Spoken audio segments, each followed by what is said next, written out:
আর্য, একটি কাজ এখনো বাকি আছে।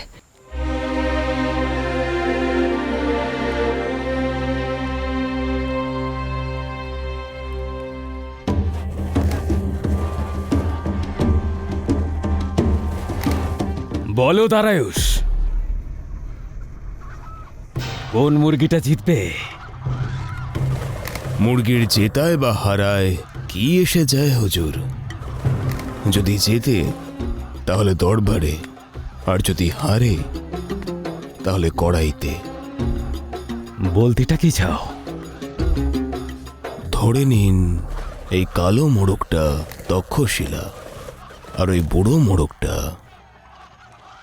পৌর রাজ্য।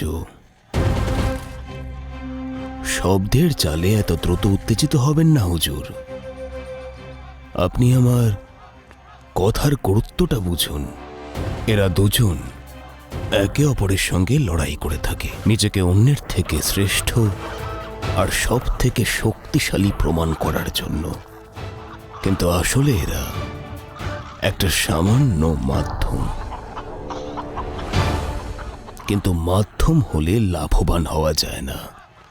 লাভবান সেই হয় যে হাত হয়, যার ইশারায় আসলে সবাই নাচে। ভেবে দেখুন, যদি এই খেলার নিয়ম পাল্টে দেওয়া যায় তো?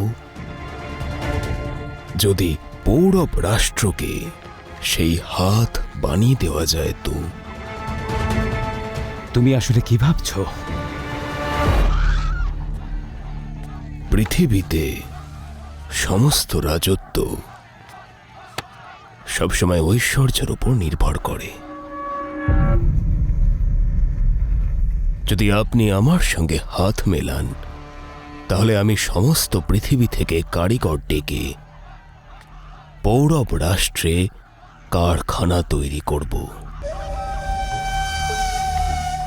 জমি আপনার, পরিশ্রম আমার, আর লাভ সমান সমান। আর তারপরে আপনি যখনই চোখ তুলে তাকাবেন, আপনার কাছে তক্ষশিলা ভীষণ ছোট আর সাধারণ মনে হবে।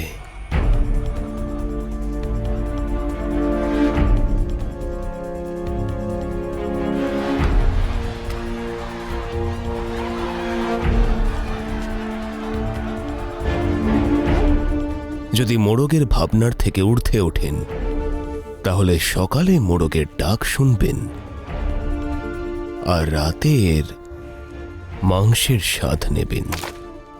ব্যবসার এই পরামর্শে মহারাজের কোনো আগ্রহ নেই, কিন্তু তক্ষশিলার সর্বনাশের প্রস্তাব আমার।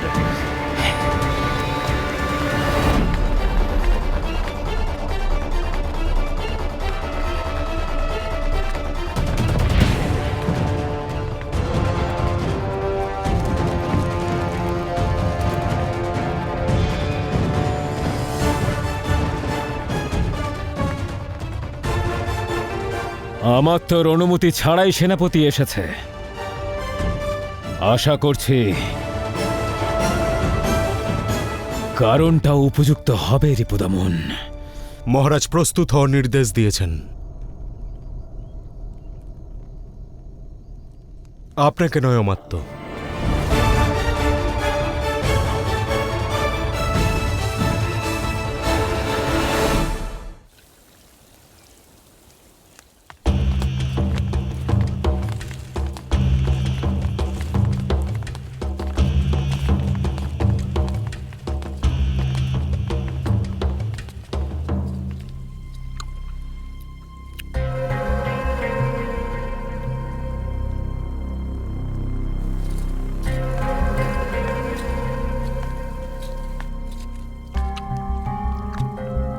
হুজুরের সম্মানে মাথা নত করি। যে কথায় কথায় মাথা নত করে, তার উপর থেকে বিশ্বাস খুব শীঘ্র উঠে যায় ব্যবসায়ী।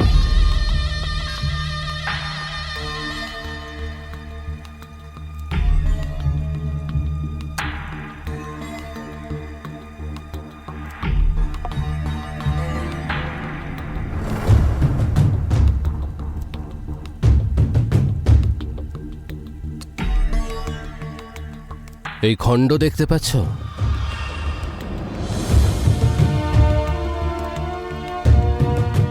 আমাদের এখানে অতিথিদের এটাকে দুধে দিয়ে পরিবেশন করা হয়। এর পেছনের উদ্দেশ্য এটাই যে অতিথি যতদিন আছেন খণ্ড আর দুধের মতো মিলেমিশে থাকবেন, প্রসন্নতা আর মিলনের মিষ্টতার সঙ্গে। কিন্তু তুমি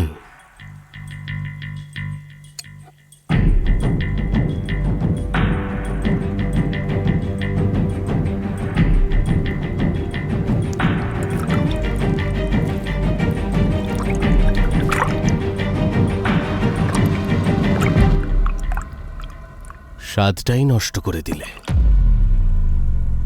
দুধটাই কেটে গেল।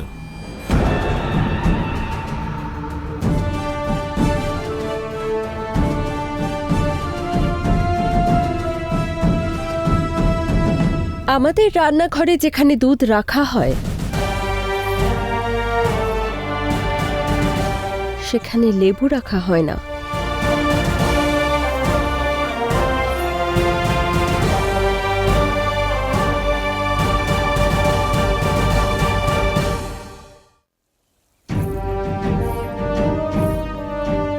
এসব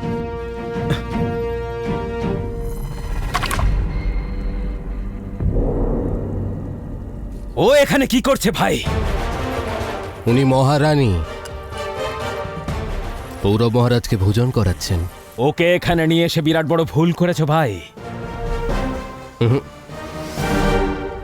একটা বড় ভুল শুধরে নিয়েছি শিবদত্তশ্রী।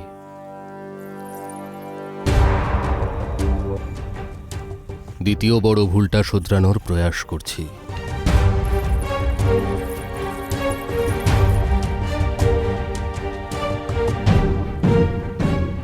দারায়ুস,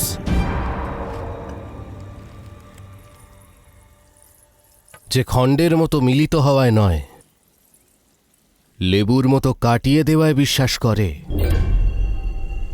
তাকে স্বাগত জানানো হয় না আমাদের এখানে।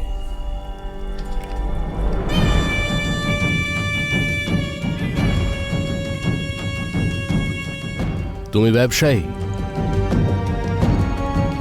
যেটা বলা হয় না সেটা বোঝার মতো বুদ্ধি তুমি অবশ্যই রাখো। আশা করি পৌরব রাজ্যে দ্বিতীয়বার তোমার মুখ আমায় দেখতে হবে না।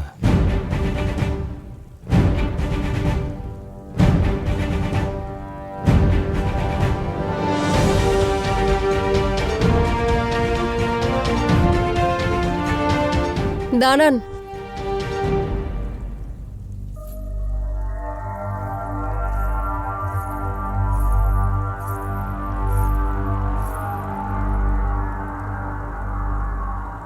নিজের হাত সামনে রাখুন।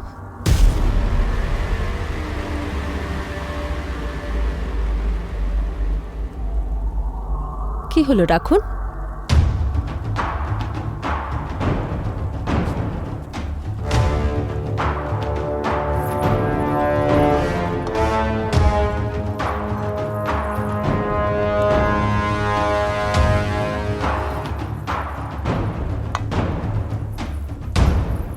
এটাও আমাদের রীতি যে অতিথি যখন নিজের বাড়ি ফিরে যায় তখন আমরা আশা করি তার যাত্রা যেন শুভ হয় আর সম্পন্ন হয়।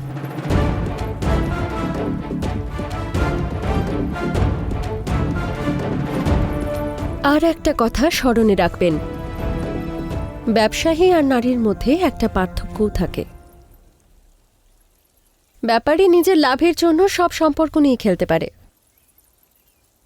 কিন্তু নারী কোনো লাভের জন্যই সম্পর্ক নিয়ে ব্যবসা করে না।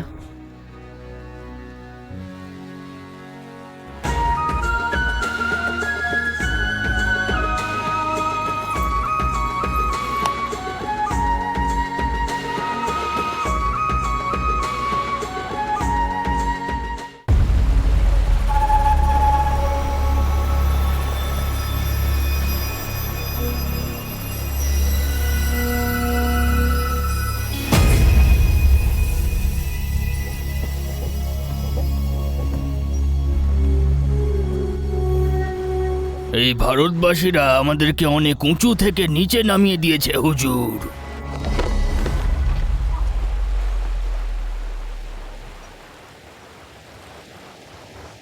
বাজ নিচে নেমে আসে শিকার করবার জন্য মশিয়াস, আর পারস্য দেশের এই বাজ এই সোনার পাখির শিকার করেই ছাড়বে।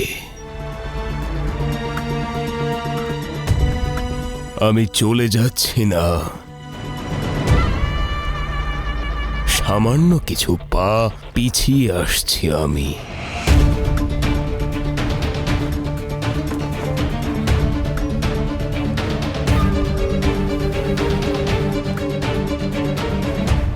এই বাজ ফিরে ঠিক আসবে।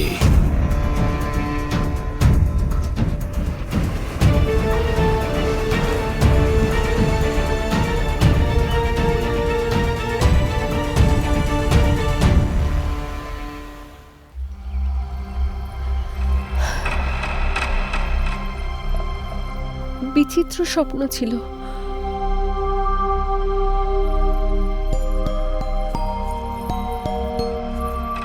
আমার মনে হচ্ছিল যেন সারা শরীর আস্তে আস্তে লোহার হয়ে যাচ্ছে।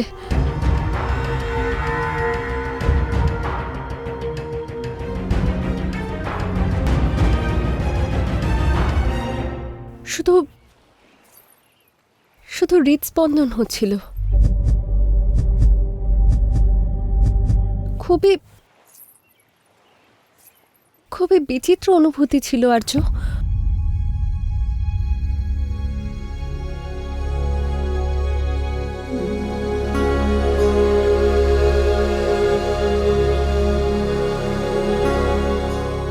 আপনার গণনা কি বলছে আচার্য? এই স্বপ্নের অর্থই বা কি? একজন গর্ভবতী নারীর স্বপ্ন তার সন্তান আর সন্তানের পিতার ভাগ্য অথবা দুর্ভাগ্যের সংকেত হয় রাজন।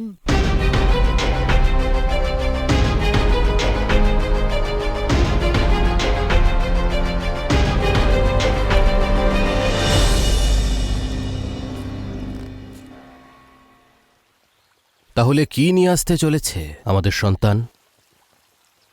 সৌভাগ্য নাকি দুর্ভাগ্য? সৌভাগ্য রাজন, সৌভাগ্য।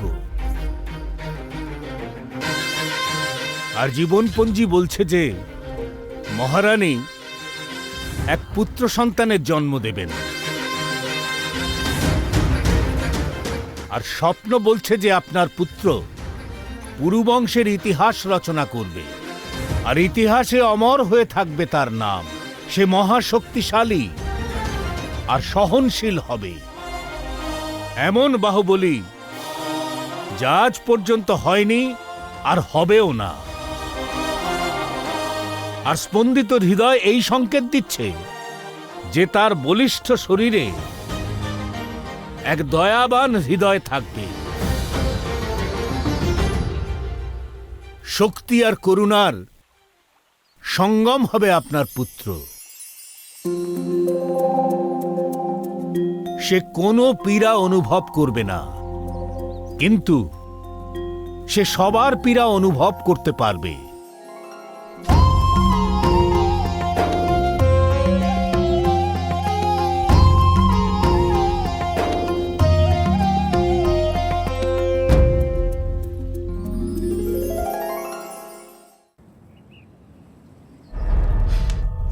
ক্ষমা করুন মহারানী, ক্ষমা করুন, ক্ষমা করুন, ক্ষমা করুন, ক্ষমা করুন আমাকে।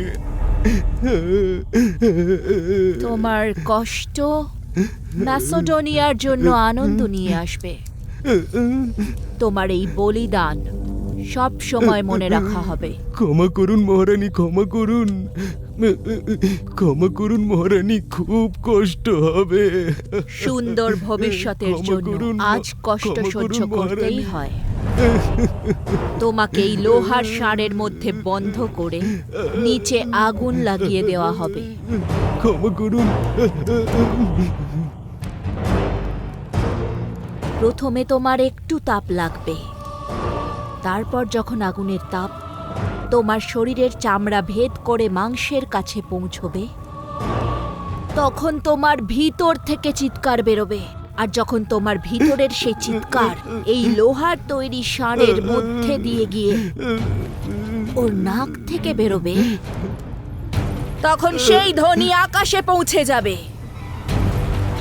আর এটা নিশ্চিত হবে যে ম্যাসেডোনিয়ার এই হবু শাহেনশার আমার আর জিউসের সন্তানের কষ্ট তুমি নিজের করে নিয়েছো।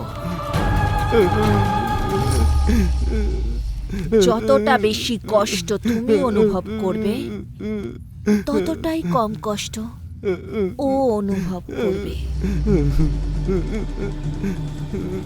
তোমার বলিদানের বীজ ওকে খুশির ফল দান করবে।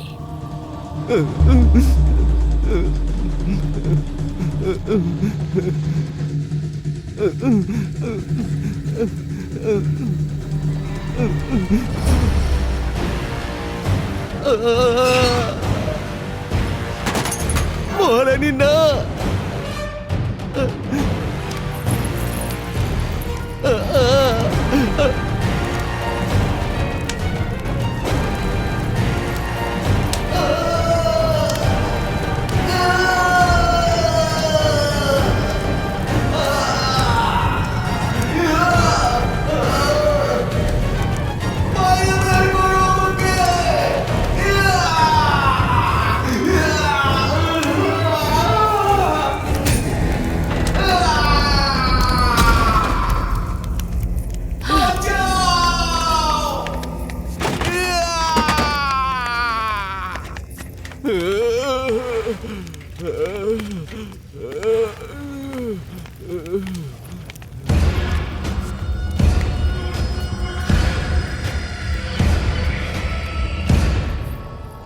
রাজন, আপনার সন্তান বৎসরের সবচেয়ে পবিত্র সময় জন্ম নেবে, শ্রাবণ মাসের শুক্লপক্ষে। এই সময়ে সমুদ্র মন্থন হয়েছিল, আর সেই সমুদ্র মন্থনে অমৃত উঠেছিল, যা 14 রত্নের মধ্যে সবচাইতে শ্রেষ্ঠ। আপনার সন্তানও ঠিক সেই রকমই হবে, সর্বশ্রেষ্ঠ, পুরুষদের মধ্যে উত্তম।